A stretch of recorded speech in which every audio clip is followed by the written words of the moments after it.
আসসালামু আলাইকুম। পবিত্র ঈদুল আজহার শুভেচ্ছা রইল। ঈদ মোবারক।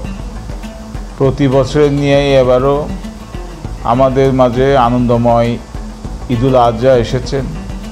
এই দিনে আমি আমার মরহুম পিতা মাতা, ভাই বন্ধু, আত্মীয় স্বজন যারা ইন্তেকাল করেছেন তাদের আত্মার মাগফিরাত কামনা করছি এবং রব্বুল আলামিনের কাছে প্রার্থনা করছি রব্বুল আলামিন যেন সবাইকে জান্নাতুল ফেরদৌস নসিব করেন।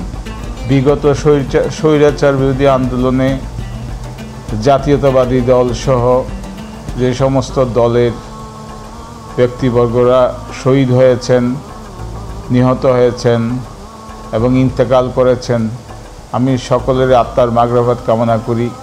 রব্বুল আলামিনের কাছে প্রার্থনা করি রব্বুল আলামিন যেন সবাইকে জান্নাতুল ফেরদৌস নসিব করেন।